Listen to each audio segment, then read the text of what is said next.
And this is the end, the final fixtures, match day 38 of 38. All eyes on the Emirates Stadium where Arsenal take on Everton, and of course on the Etihad where Manchester City and West Ham do battle. All kicking off at the same time, 90 minutes of pure pandemonium, and then that's it, the final whistle on the 23-24 Premier League season. Let's look at the state of play though. Here is the Premier League table. Top Manchester City after that win in midweek. Arsenal 2 points behind them. Liverpool in third, and Aston Villa confirming Champions League qualification. Tottenham, Chelsea, Newcastle and Man United all to fight it out on the last day. Let's look at the bottom of the table as well, because last time we were all together, none of that was confirmed. Luton still not mathematically relegated, but Burnley are, and so too are Sheffield United. Luton would need a final day miracle. And Nottingham Forest also safe, but needing to make sure on the last day just how we like it. Drama from first to final whistle. Since it is the season finale, we brought out the big guns. Tony Adams is Come in the on, house. the big gun. On his debut in a purple suit. Yes. Unreal. And then the bad boys are in the building. Jermaine Benjamin. What you gonna do? Oh, no. We can't help ourselves. I'm sorry. I said Sunday's 90 minutes of pure pandemonium. I think this is the preview, 60 minutes of pure pandemonium. We'll try to get through all of it, and we'll start by talking about relegation. Not yet confirmed, but Luton would need, I think, a 13-goal difference. And it would only be, as we expect, if it is Luton to go down, the second time in Premier League history that the three promoted teams go straight back down. What does that tell you? Well, I think that's a little bit worrying. You know, the league is actually coming away from that to happen and the second time in history. You know, Man City's getting stronger, Arsenal getting stronger, the top teams are getting stronger. The thing about the Premier League and why it's loved around the world is because it's competitive, you know, and we don't want to lose that. So we have to keep an eye on that. And the Premier League, hopefully the bosses are looking at it and saying, actually, maybe the loan system we have to look at, or something there to keep the rivalry between the clubs aligned. It's a really fair point, because in Germany, Bayer Leverkusen 15 points clear. In Spain, I was looking at the top of the tables the other day. Spain, Real Madrid, they were something like 17 points clear. Inter Milan in Italy, 15 points clear again. So uncompetitive, whereas here, the business gets sorted out on the final day, and that has to be a good thing in terms of the competition. So you do stats for all leagues. That's amazing. It get boring. If I'm available for careful, weddings and bar mitzvahs. Just thoughts on we the don't want relegation? a Real Madrid situation and a Barcelona situation. You know, we want to keep it competitive. Absolutely. And I think, you know, if you have that various interests, I will let you in this. So, Darren, should we just have a chat? What do you think of Milan as well? Juventus keep winning. Okay, I'm the referee here. Can we please let Jermaine give his thoughts on relegation going down, the three teams and potentially the ones that came up going straight back down? I think it's incredible. You have to look at the gap in quality in finances from the Premier League and the Championship. And I feel that is the biggest issue. You know, the quality of player that the Premier League are able to buy and afford is humongous, and rightly so. Those teams are in there for a reason. The gap for me just feels like it's a little bit too big and a little bit... I feel like financially, the money should be filtered a little bit better to those In all teams. seriousness, I know we're going to come back to this, we're going to move on, but in all seriousness, I think that if, as far as Burnley are concerned, for example, they had a good team, but I think they stuck to a way of playing that just wasn't suited to the Premier League. And I don't think that's about quality. I think that's about an approach that hasn't worked. I think as far as Luton are concerned, they were unfortunate because they didn't quite have the quality, but as you can see, they've taken it to the final day. And Sheffield United, well, they really weren't good enough. But I'm not sure it's about the gap and the distribution of the money. I wonder if it's that if there was more pragmatism about the way that Burnley played, maybe they might still be in the Premier They League. needed a forward. No, I'm with Jermaine. Sorry, guys, we can't stockpile. You know, Man City, the City group have got 1,000 players worldwide. You can't stockpile. If you abolish the loan situation, then you register 25 players for that, and it becomes competitive again. You know, Foden and Saka's the only two players that have never gone out on loan. Yeah. Everyone else has go out on loan. You know, if you stop that, they'd have to develop at Burnley. Yes. They'd have to develop at Sheffield United. They're not sitting on the bench and they won't even game play. experience. Exactly. Yeah. No experience. So we sum that up. We obviously have a lot to talk about tonight. Here's what we hope to get through on Team Talks. We start with title talk. Let's hear from both bosses ahead of a huge game, 2 games this weekend, Mikel Arteta, then Pep Guardiola. Yeah, it's one of the biggest weeks for sure for many of us, and certainly now is the most important moment. Really excited, can't wait for Sunday to be in front of us, and obviously very optimistic as well with a possible outcome. You talked last week about the idea of visualisation and lifting the trophy and making sure your players were on board with that. Did you have to lift them a little bit on Wednesday morning after what had happened? Just sort of set them out again and say, you know, this is possible? Obviously, the hope is there, and it didn't happen. And now listen, we have to do our job, which is going to be tough because Everton in a really good moment. So we're gonna have to prove again that we can be better than the opponent and win the game. And then, yeah, we have to wish for the best. We have to wish for West Ham to have a really good day and help us to fulfill our dream. That's what we're hoping for. I know David Moyes has been important for you in your playing career. I wondered if you had a little message from him or had a little chat to him on this week, because he can do you one big favour, can't he? Yeah. No, I don't think I need to do that. But yeah, he's been instrumental and so important in my career, not only as a footballer but as a person as well. So yeah, he could help us to fulfill our dream and my personal dream as well, to win the Premier League. That would be unbelievable. I'll always be in my memory, that's for sure. It's hard to predict what happens on Sunday as it unfolds, but knowing you've kind of got your scenarios, and I wondered what sort of messages or ways of dealing with that pressure on Sunday that you've spoken to players about, because they're going to sense what's happening in the other game, aren't they? Yes, but the only thing that we discuss is, okay, we have to give ourselves the opportunity to live a beautiful day on Sunday, where the dream is still alive and is possible and is football. And once we are there, we just have to live the moment. And the moment is going to be to play like every single week, understanding that, yeah, for that dream to happen, we have to win. That's for sure very certain. And then we have to hope again for West Ham to help us to achieve that dream. But that part is on us, and is the only thing that we can focus on. Just finally, for me, if it isn't to be on Sunday, what's the one thing that you're proudest of this season? I can't think like this. I just think that we're going to win the game, and hopefully something beautiful is going to happen. Let's wait. Thanks, Roger. Hi, Mikel. Hi. You use words like you're really excited, you're optimistic. Do you sense that around your players as well, around the squad? I do, and around the building. Jesus, we are in the last day of the season, playing for the Premier League. The Premier League trophy hasn't been yet at the Emirates Stadium, and that stadium was built almost 20 years ago. So that's a long, long time. So yes, we have to be very optimistic. The trophy is going to be there, and it's possible. And we have to do our duties, and then we have to wait and see what happens.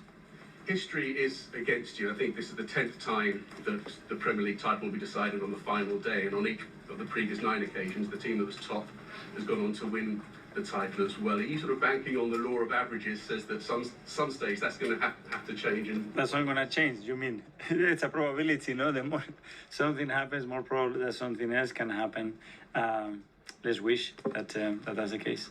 And we've seen in the past Manchester City be in this position. They've managed to get over the line, but they've wobbled, as we saw against Queen's Park Rangers, we saw it against Aston Villa. Does that show that this sort of occasion can get to a team, even like Manchester City? It's really difficult to beat any opponent in the Premier League, and when something is at stake as well, obviously that task becomes more and more difficult, but that's not in our control, that's for sure. I think after Manchester City got the win the other night against Spurs, a lot of people were talking about they've got one hand on the trophy and so on, almost talking as if the job was as good as done. Is that a little bit disrespectful to West Ham as well, as you say that in the Premier League you still got to go out and win these matches? I don't know. We all know that they were a little bit a step closer. That's for sure, because it's one game less, and they have to play at home. But they're gonna play a really, really tough opponent. We have suffered this season over the last few seasons. Really tough to beat them, and again, I'm sure they're gonna be very at it, and hopefully they can help us to achieve our dream. Of course, we know about your relationship with Pep. Has there been any communication between the two of you? No. Yeah, so thank you very much. Ian? Hi, Mikel, how are you? I'm very good, thank you. Last time this season. You've won championships alongside Pep at Manchester City. In your heart of hearts, do you think they will lose on Sunday? I don't know, lose or draw. This is what we need, that's for sure. But you know how, when they get on this roll of winning games and with the championship in their sight, they're almost impossible to stop. Well, if I don't believe today, imagine how much I could believe in August then. Because then, from August, 38 games against Manchester City, what they've done in the last 12, 13 years as a club, what we have done in the last 20 years in the Premier League, we have zero chance then. We cannot start like this. We have to believe, for sure. Is it ironic that two of the clubs in this country that mean so much to you are involved, or two people, David Moyes and Everton, are involved in you getting your dream on Sunday? But that's the beauty of this industry, that you come across with people that you had experience in your life, that they've been super important for you personally, and now, yeah, you need something from them. So hopefully it will happen. And if it doesn't, I mean, obviously you hope it does and you have to stay positive. Has this season still been a success? I mean, to get 89 points is still incredible. Yeah, but we are here to win, and that's my aim, and that's the only thing I'm thinking of. And if I can just take your mind off the title race for 1 second, VAR, there's going to be a vote next month from clubs about whether VAR should be abolished or not. I mean, You've had your run-ins a little bit this season with VAR, shall we say. What is your anticipation of how that might go? What would you personally like to see, or do you not think we can ever get rid of VAR now? You know we've got it. I haven't been part of those meetings, so I want to have a meeting with the club next week and understand where these points are coming across, what happened in the last few weeks to get to this position, and then we will decide what our position is as a club and see what happens. You'd like to put your point across to the club before they go and vote? Well, first of all, I want to understand, because I haven't been part of those meetings, so they will explain us what happens, what the points that they've been discussed, the reasons why, and what's the general feeling as well. And from there, we'll make our own decision. Good luck on Sunday. Thank you very much. It's James. Hi, Mikel. Hi. There were a lot of talk on Tuesday about whether the Tottenham fans wanted their team to actually beat City because of what the implication would be with Arsenal. But from what you saw, do you have any complaints about the Tottenham players and their application? No. And I will never. You can never complain about the opponent. I can complain about what we haven't done to have 91 or 93 or 95 points. That's the only thing that we can do. And in terms of Sunday, will you have someone monitoring the City score, or will you try and ignore it? How do you sort of approach that? Yeah, I think 60,000 people, plus all the staff, plus the assistant coaches, plus all the families behind their phones. So I think it's enough. How do you sort of prepare the players then mentally for that? Because, as you say, the atmosphere is going to be quite strange. It will be different. I lived it as a player a few times, and you just have to focus on what you have to do. You would understand for certain reactions what is happening, for sure, but stick focused in what we have to do. And obviously, you focused on Sunday, but given this is one of the last times we're going to see you, do you plan to sit down with the club to discuss your contract situation soon? That's something that after the season, or whenever the right time is, we will talk and sit down. Hi, Pep. You've spoken a couple of times about how historic it would be if you were to get the win on Sunday and win 4 titles in a row, which clearly nobody has ever done before. You also know what the reaction from some people is likely to be to that. Do you think you and your team will get the credit that they deserve for the achievement that they might create? I think so. In the world football, for sure. I think so. Do things like that bother you? Do you think that players should be acknowledged for winning 4 in a row? You think? Even you don't win it. Even we don't win it, have been so fine this period. Still, we are here together.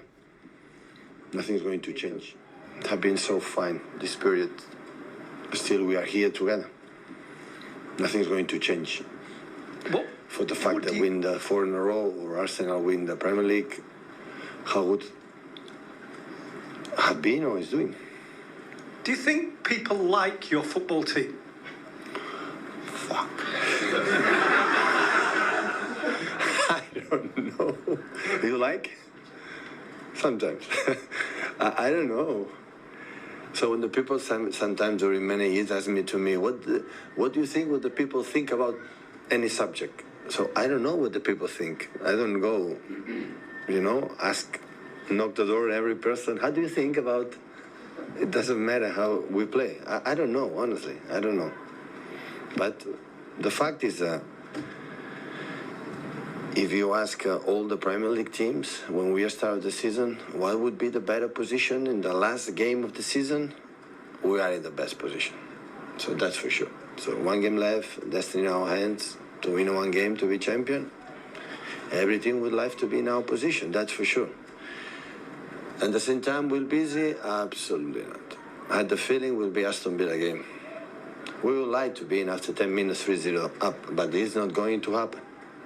It is not going to happen. I saw enough games these 3 or 4 days at West Ham.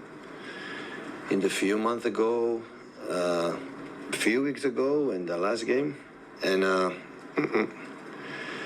they have a few things you have to control, otherwise it will be difficult. So, but 2 days to prepare last game, and we are ready. Yes. Just for the record, I do like how you play in your team. So. Thank you. You are so kind. Pep, it is West Ham. Just a few words, please, on them as a team and their departing manager, David Moyes, and your thoughts on him as a Premier League coach. Well, this type of personality in English football, I think he's not going to retire. So he'll be back. This is my feeling. But at his age and his experience still is involved is because he cannot be at home. And he will be back. But it's curious. So the first game was against Sunderland and David Moyes was there. My first game in the Premier League. And now, to an important game, he'll be there. Always is an honor to see him. When I'm there, he's always so kind. He's a lovely person. Experience speaks for himself. But he will do. He will do everything to beat us. So it happened in Aston Villa, will happen QPR with Sergio Aguero moment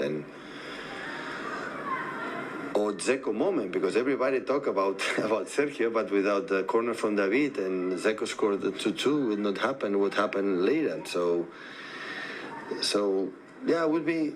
I'm ready to be a tough game. I want to put in the minds of the player that look at Tottenham, how they fight every ball, how they it was incredible, the aggressivity and commitment the Spurs had, and I didn't have any doubts about that, any doubts. So the surround of the outside, I don't care. I don't care the 11 players West Ham, they will be ready to beat us. That happened Aston Villa, the same position, didn't play for anything 2 seasons ago. And I know what happened, and it's going to happen the same. So ourselves and our people have to come here to be ready. To be ready for the first minute, to support us, to be with us, to be with us, to be with us, to do it together. If all goes to plan and you get the historic 4th title, is there an extra sense of satisfaction with this one because of what you've had to deal with Liverpool and Arsenal externally, but internally, key injuries? You've had months without Kevin De Bruyne, months without Haaland. It's a big achievement if you do it. Don't ask me about which is more important, because everyone has been so important. So don't ask me choose the 3 or the 5 Premier Leagues we won. All of them were so difficult and so a lot of effort behind. And when after the game on Sunday asked me what is my feelings. My feelings now is just focus on West Ham. What do you have to do? There is not any contamination in my brain thinking about anything else that what we have to do to win West Ham. It's only I have in my mind on the last since the day after the game against the Spurs. Rob? Hi, but given how competitive the Premier League is, did you ever think you would be one game away from winning four in a row? Did you ever think that kind of record was possible in England? Only I had the feeling that we have done, before that game we have done, is so difficult. And arrive here, I said many times, it's a little bit unexpected, but at the same time, knowing the players, I knew that never give up, and we didn't see them since the day after. I didn't see them after the day after Spurs, and we see today how is my vibe, seeing the players, but I had the feeling that they are there to try it again. It's my feeling. Pep. Yeah. When Liverpool got 97 points and didn't win the Premier League, and then 92 points and didn't win the Premier League, and Arsenal might get 89 and even then might not be the winners, what does it say about your team? That they deserve it. Liverpool deserve in the past. So the margins in that moment are, I said many times, so tight. I don't make a judgment about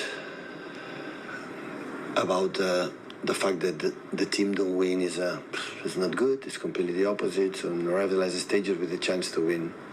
Heads off for Liverpool in the past, for ourselves, for Arsenal this season. So my analysis in these situations, in the modern sports, not just in football, when you arrive in the last stages being there, it's because you have been magnificent. That is not changed 1 second. But of course, the books, the satisfaction for the day after, the team who wins or don't win is a big gap. So we want to experience again. All I say, you have to perform. Everyone's I want to win it every time. What I win? No, you have to do something to do it. How you are going to perform, how you be resilient in the bad moments, what happened in Aston Villa or happened in Spurs the last game, to put two examples. So this is my feeling. It's what I have to, not the consequences. Don't talk about nothing else. That what you have to do to win, to in the bad moments. What you have to do to control them. The transitions, the kudos, the Bowen, the Antonio, the Paquetá, the set pieces with the long balls with no Sozek and the other ones, and how defend every single ball when the ball is in the goal kicks, in the throw-ins, in the free kicks, in the corners, in the how you control Antonio, the channels, how this a lot of stuff that West Ham always the manual, what you have to do to every single inch, every single minute, every single second, do it perfect. This is only in my mind. The rest, I don't want to play the game thinking the consequences, thinking what is going to happen if. This is a problem with this type of games. You have to be more than ever focused. What you have to do to score the goals. How to break their pressing when they happen. How would you break when they are deep. How many people arrive in the box. Where are the gaps. How is the player have the ball dribbling to score a goal. You know, in the Bamones field, the support are people. This is what you have to think about it.